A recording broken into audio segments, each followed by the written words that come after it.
All right, NCFA fans, welcome to week two. I am Nick Bongers, the media coordinator for the NCFA, and joined with me is the director of football operations, Dave Mogeson. How are you doing, Dave? Doing good, Nick. Doing good. Excited to talk about a nice week of kickoff opening weekend in the NCFA. Right, we're going to recap week one, and then we'll also do a preview of week two. So let's jump right into it. So last week we saw two conferences have some matchups. We'll start with the South Atlantic Conference. We had a JUCO play at Gordon State. It looks like Gordon State handled them quite easily, 6-44. We had Columbus State win over Birmingham Prep away, so hostile territory there. They came out with a win. Uh, Going into the Great Lakes, we had Ohio State at Toledo, 51-20. And then the other two home teams won. Loyola Chicago lost 10-45 against Oakland, and Wright State losing 9-28 at Michigan State. So two conferences got their feet wet in week one, and we're going to see more conferences join up in week two. Any reaction to the scores, Dave? Yeah, I was surprised by the spread on a couple of games. I knew that we had some good teams playing, but I didn't expect the spread to be so big in that Ohio State Toledo game or the Oakland Loyola game. Unless you watch the whole game, you never know. Sometimes those scores end up staying close for a while, and then kind of the wheels fall off and it gets out of hand before you know it. So it doesn't necessarily mean that Toledo or Loyola are set up for bad seasons. Actually, in fact, talking to Coach Grega a little bit after his game when he submitted his stuff, he was very much impressed by Toledo, and he thought they were going to end up having a pretty solid year. He thought they'd be a really tough team for everybody else to beat. So it'll be interesting to see what happens to those going forward. But I was a little bit surprised by the spread of the scores. For those of you in the North Atlantic or even the South Atlantic conferences, what I can say from being in the Midwest last weekend is it was a hot weekend. So the Loyola Chicago versus Oakland game, it was a heat trap during that game. There were people pulling muscles, getting dehydrated. Like it was a battle just because of the weather. I know Coach Beach from Michigan State said, them versus Wright State, that was a physical game. Playing that game at Michigan State must have been just as hot as it was over by Oakland. So I imagine down in Detroit the weather was the same. The heat, in the Midwest gets really bad, and then once the fall swings through, then it gets really cold. So you're either dealing in the really really cold or the really really hot. So also impressive to see the South Atlantic teams matching up against prep schools and JUCO. So it's always kind of cool to see who NCFA opponents are playing outside of the league. So we're going to look at some stats around the NCFA right now, and this is kind of our opportunity to call out some of the league leaders. Right now it's week one, but there are still some players that had some pretty impressive stats that I'd like to pull out. We'll probably look at passing touchdowns, rushing yards, and sacks. And to do that, I'm going to go right to the NCFA website. So we're going to look at passing stats right now. Passing touchdowns, it looks like Gordon State had three. Kellen from Ohio State had three passing touchdowns. Evan Pletz from Oakland had two touchdowns. And it looks like even some of the backups from Oakland and Ohio State had passing touchdowns. So here we got early in the seasons, the backups are getting reps. That's always a good thing to do. And having a quality quarterback backup in the NCFA is kind of one of those super, super nice to haves in the league. So it's cool to see those guys getting reps. Yeah, most definitely, Nick. I think what you saw showcased in week one were three of you count Oakland and Pletz, three guys that were all American watch list guys, and Kellen Gerenstein and Neil Howard from Gordon State, and then Evan Pletz from Oakland. Three guys that we expect to have really big years, and they came out firing right away. So the stats put up by those guys was pretty impressive in week one. Yeah, passing yards, the top three all under between 100 and 200 yards. So it looks like that's kind of a gold standard for passing yards in a game. To get around 200 yards is something great. Let's move over to rushing stats.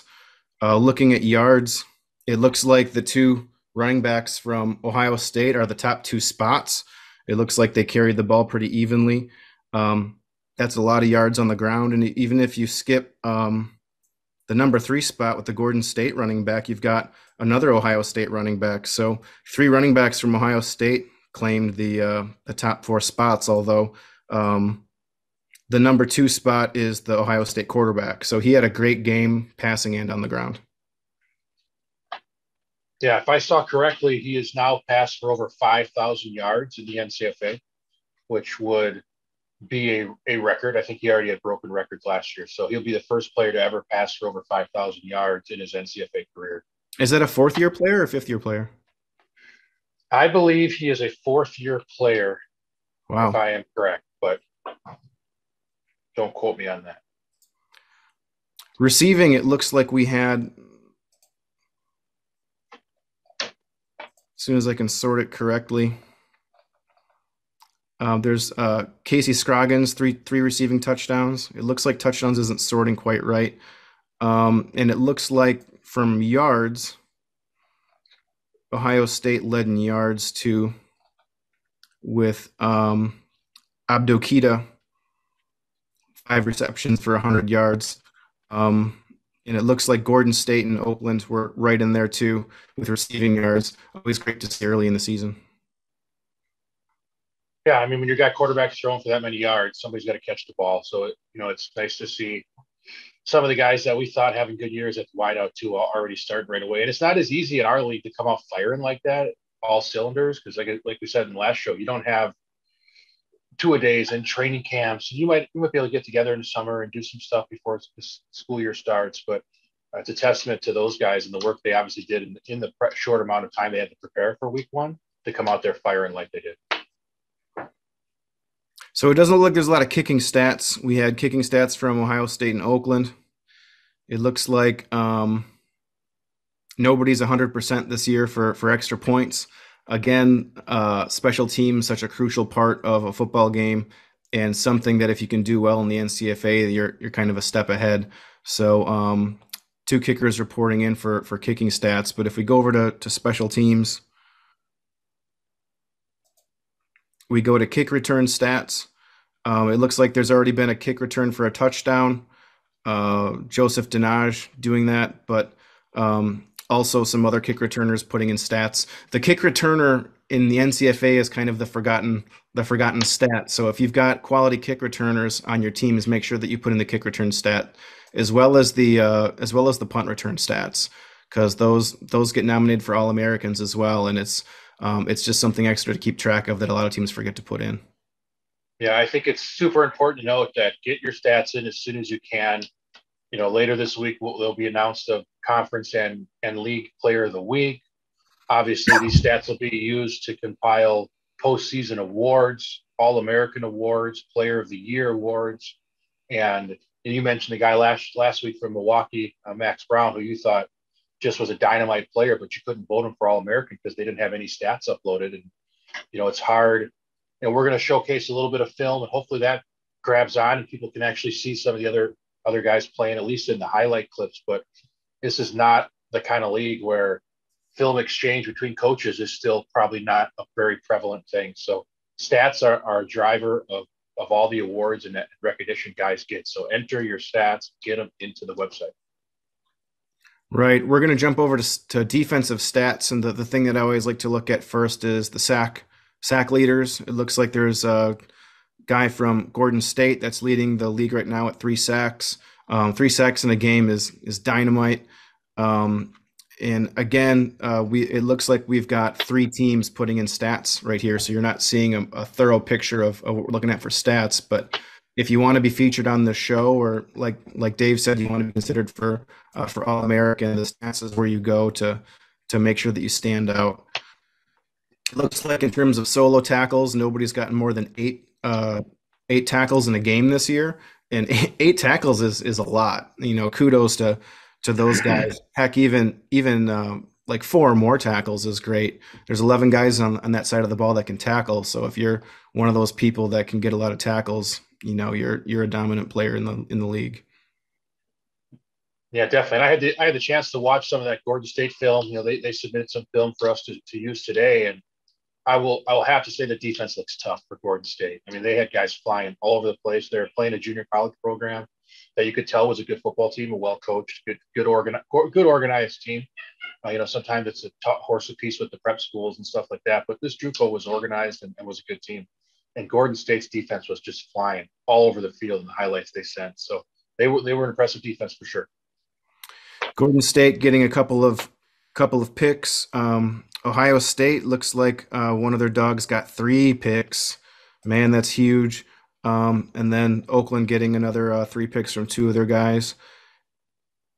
So yeah, interception stats again. If your guy catches the ball and takes it for yards, make sure that you put those yards in. If they got a pick six, these are stats that you have to put in. So even passes defended. Now here's one where if your guy doesn't get a lot of picks, but they swat the ball away a lot, that's a stat, man. Keep track of passes defended. This is a long forgotten stat in the NCFA that really has value. So if you can remember to put those in as well, that can make your DB stand out. So that's it that we have for stats. We're going to jump into some huddle highlights now. So we had input from 3 teams, and we're going to play them. So on Toledo's first offensive snap, Casey Scroggins intercepts Toledo quarterback Brandon Motter. He was the first of 3 first-half interceptions for Scroggins, who also caught 3 touchdown passes in the first half. So that happened really quickly. It happened so quick, I want to see it again. It's awesome, too, to be able to see the NCFA teams being able to play right there in the Glass Bowl in Toledo. What an awesome facility and a great place to be able to play NCFA games. Yeah, and Howie high pointed the ball right there is great interception. Yeah, that's a nice picture right there. Yeah. Nice picture right there for sure. All right, the next one we're gonna pull up here is a sack. James Smith gets a sack on Brandon Motter. Toledo didn't pick up a first down in the first quarter and only ran 4 plays from scrimmage in the first quarter. So here's an example of that sack.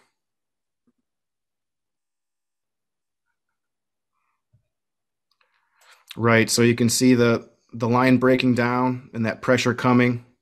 And it looks like if he wouldn't have gotten that sack, that there were 2 other Ohio State guys getting in there for that sack. Yeah, they brought a little 5-man pressure package there. So they brought one more guy than Toledo expected. And you got to make sure you have your protection plan on point for when teams bring 5 or 6 guys.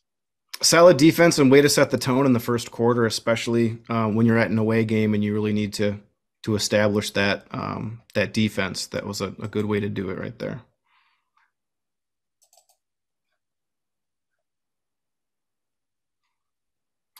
So setting up this play, turn the volume off. we got Kellen to Casey Scroggins here. Kellen Gurenstein finds Casey Scroggins for a 28-yard touchdown on the first play of the drive after a block punt in the second quarter. Little play action on the jet.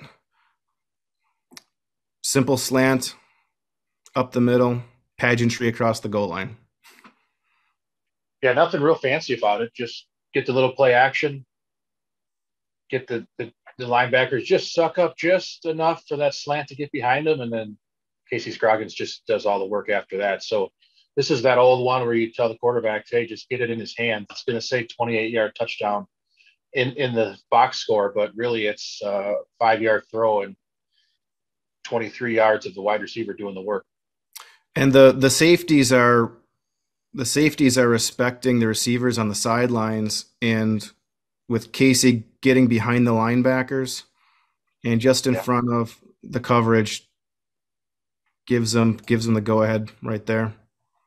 Great play, great pass. Little slot fade out of the inside guy, pulled the safety out of there. It looks like they were in man, some kind of maybe combo zone because they were man on the top and the bottom looked like zone. But it was a tough play for that corner to come through the slot fade into the slant. So that's not an easy play for a corner to make.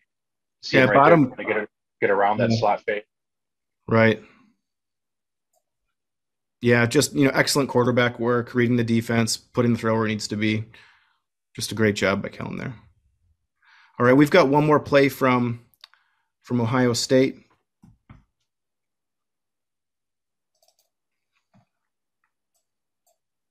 To set this one up, Spencer Moore to Abdu Kita for 67 yards.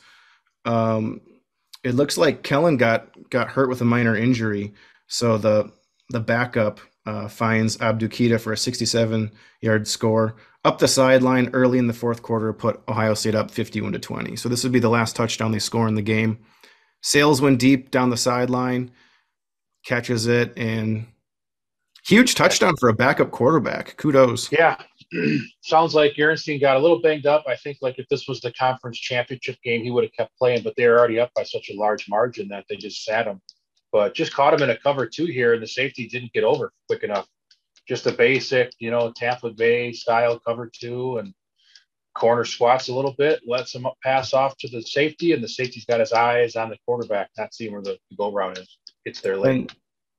Kudos to this quarterback and also probably the coaching where he takes the snap out of shotgun, he takes his steps, he sets, he throws, super confident, made his choice, receiver makes a play and gets the touchdown. I mean, you can't draw that up better than what we just saw.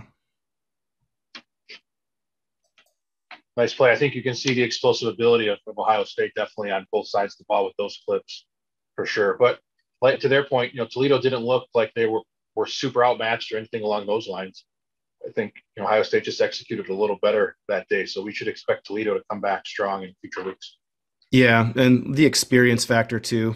I think that the more experienced teams can get up to speed quicker than the newer teams, especially early in the season. So, exactly.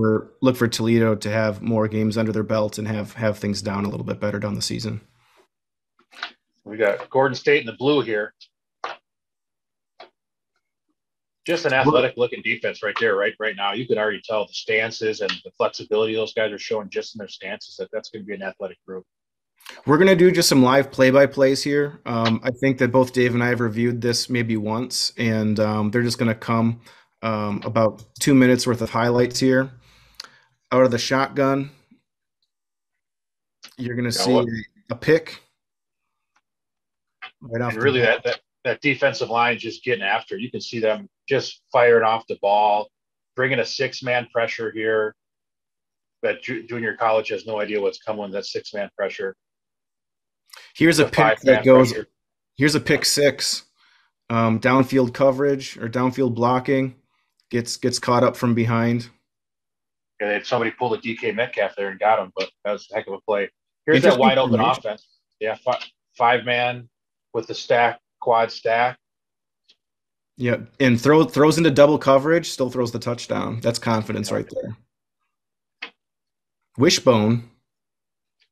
Multi-versatile offense. They were just in a five-wide quad stack, and now they're in a wishbone look. So, yeah, interesting how they brought the defense in with the wishbone and then ran it outside. Sucked them all in before the play even started. Fullback getting some love. Another here back in a spread look. Offensive line-wise, they look like they have a pretty nice offensive line. Big boys up there, move pretty well. The thing about that I noticed on this is how much of a great thrower Neil Howard is. Like, he's a very accomplished thrower. He's got nice mechanics, nice footwork. There they are back in that wishbone look. Yeah, running backs hit the holes really well. Impressive offensive line. Look at the size. Yeah, big boys. Because this junior college, that's a six-man pressure. So they picked it up, had no issues. Running back got in the mix. They had good protection. So it wasn't like it was just a free-for-all or this prep school was not coached well or anything. They looked like they knew what they were doing. And Gordon State just had all the answers for them. Yeah, and to get a dominant game like that early in the season is a good confidence booster for your team to set the tone for the rest of the season. Yeah, talking to Coach Atkins after the game, they feel like they're the best team in the NCFA. So, they respect Sacred Heart and they respect Ohio State and Mason and all the other teams that got a lot of preseason accolades, but they have kind of a chip on their shoulder from last year where they felt like they could have won the national championship had there been playoffs. So they are really motivated to do well this year. Right. All right, this is our last video highlight, Oakland against Loyola. And I don't think that that ticker on the scoreboard across the top is going to update, and I'm going to edit this as needed, but we'll start from here. So we got a drop back pass and a throw to the sidelines, breaks a couple tackles, and gets in the end zone. Yeah, nice little move to chains completion if the wideout does all the work to get the score.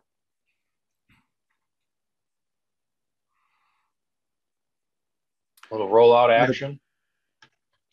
Yep, another broken tackle and another score. So here's Pletz, a 3-touchdown day.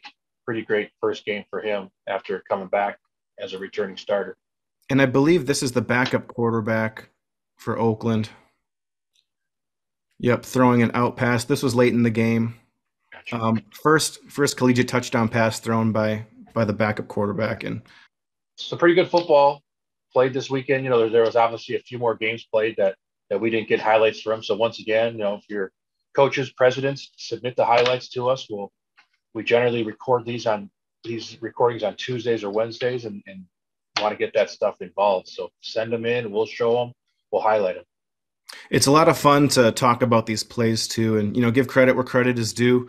If we get more of these coming, it's going to be fun to just show them off and show other teams in the league, but also post this on YouTube and other people can see what club football is all about.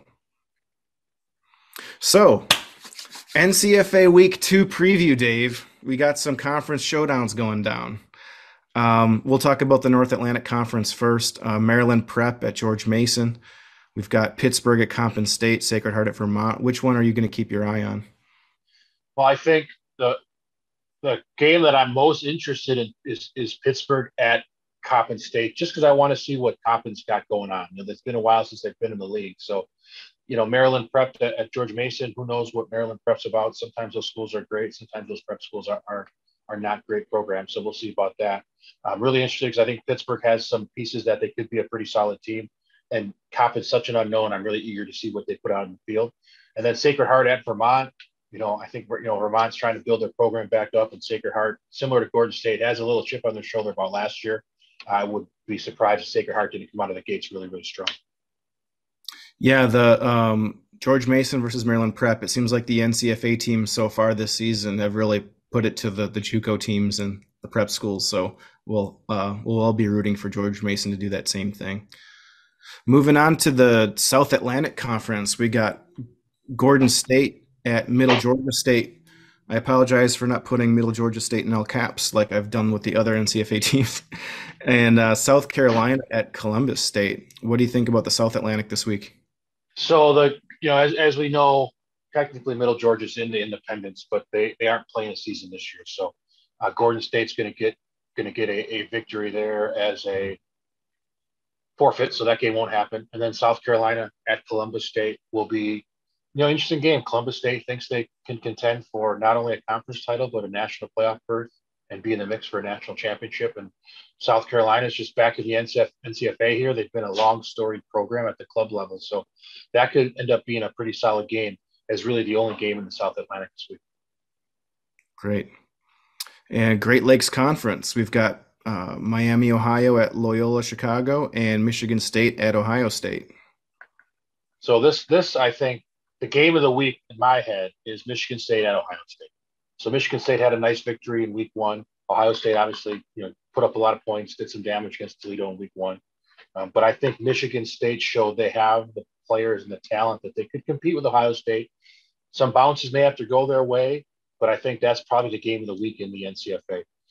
Great Lakes Conference, always a tough conference. So Loyola has an opportunity to bounce back after their tough loss last week and show maybe that they were a better team than what was put on the field last Saturday. So a couple of solid games, but I'm circling on Michigan State at Ohio State as my game of the week for the league this week. And both 1-0 teams, so it's a battle of the 1-0s. Independence, is that game happening? So a Greensboro game is not happening. So okay. Anything with Greensboro, Middle Georgia State won't happen. All right.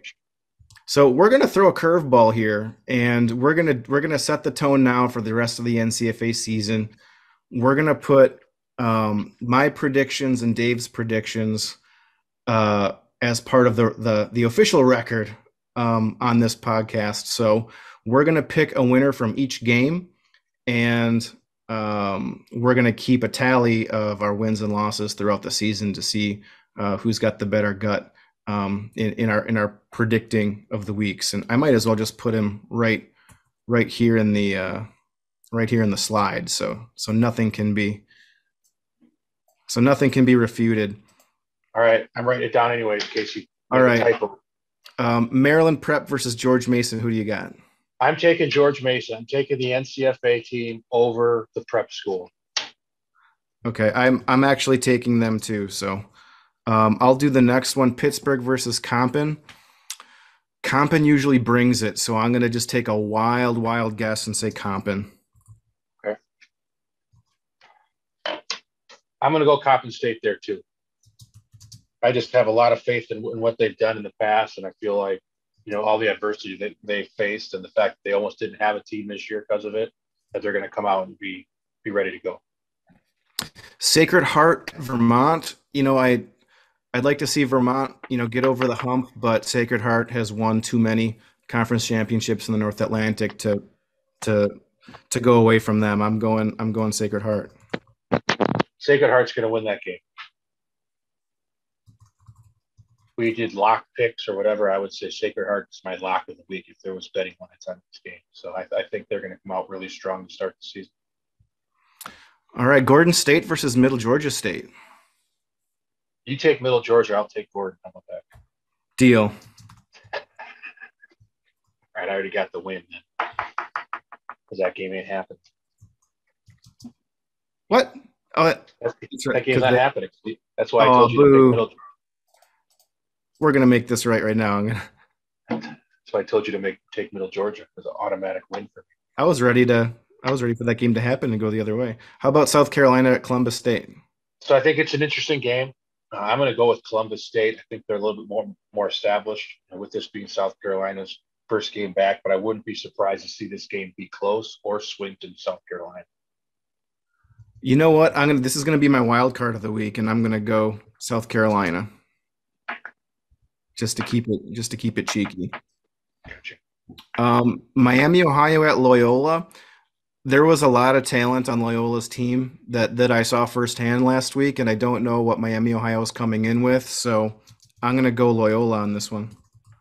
I'm going to take the home team. So I think this is going to be a really close game, but I'm going to take Loyola because they're at home, and it's a good trip for Miami. It's more than a couple hour trip to get to Chicago area for that game. So I think Loyola has that advantage. And then finally, Michigan State at Ohio State. Oh boy, this is a tough one because again, it's at Ohio State. They're the home team. They're the number one in the country. I would be surprised if when the voting ballots all come back today, they don't stay number one after that big victory. So I have to pick Ohio State. As much as my gut tells me Michigan State's going to give them a run for their money, I think the experience and leadership of Ohio State from all the returning championship players and the returning championship coaches and being at home is, if it is a close game, it's going to allow them to come out on top. What's unfortunate about this whole thing is that Dave and I think so much alike. And it might actually come down to us picking is the team we're picking going to win big or win small?